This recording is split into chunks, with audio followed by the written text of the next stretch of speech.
1, 48, 5000. 1, 48, 5000. 1, 48, 5000.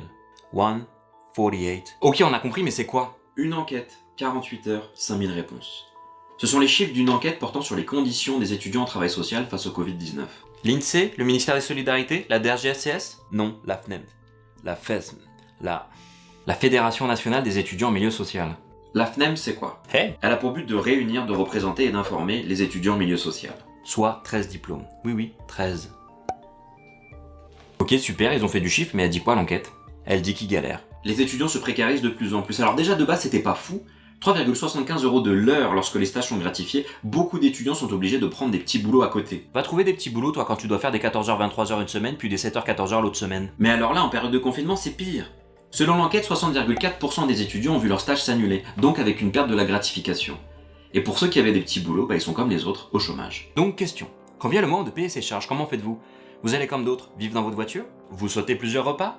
Vous vous prostituez? Vos réponses en commentaire. Vous me direz en ces temps de guerre sanitaire, ils ont du temps pour aller épauler les futurs collègues qui sont dans le besoin. Ouais, carrément. D'ailleurs, 24% des personnes qui ont répondu à l'enquête apportent un soutien aux établissements médico-sociaux. Attendez, il y avait un truc là... Ah oui, la continuité pédagogique. Confinement ou pas, leur boulot d'étudiant continue à distance.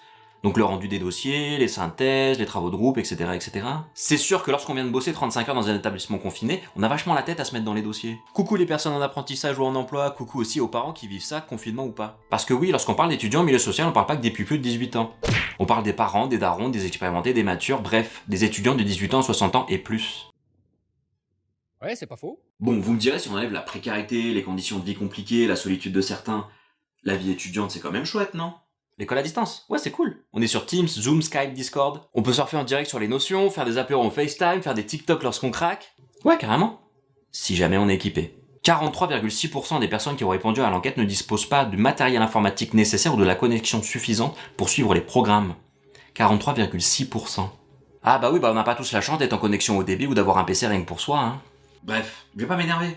Ça fait des années qu'on se fout de la gueule des gens qui soi-disant ne produisent rien. Alors les vieux, on s'en fout. Les personnes vivant avec un handicap, on s'en fout. Les personnes en situation de précarité, migrants, SDF, etc., on s'en fout.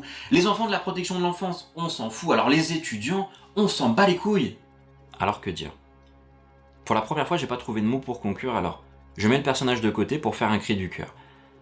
Ça fait un certain temps que je suis dans le secteur, et c'est cette génération, celle qui est en place, qui m'a donné l'envie de m'y reconsacrer à fond.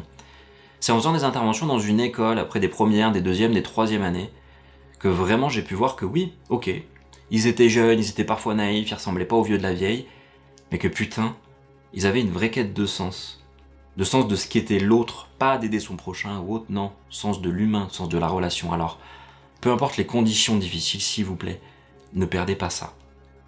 Un petit mot sur la FNEMS. Si vous avez envie d'aider ou d'épauler d'autres étudiants comme vous, sachez que la FNEMS est en plein développement pour un impact majeur à travers la France entière. La Réunion, Mayotte, la Martinique, Paris, Bordeaux, Avignon, Marseille, Perpignan, Lyon, Valence, Los, Angers, Strasbourg, Besançon, Dijon, Annecy, etc. etc. Contactez-les directement, vous verrez, ils sont super.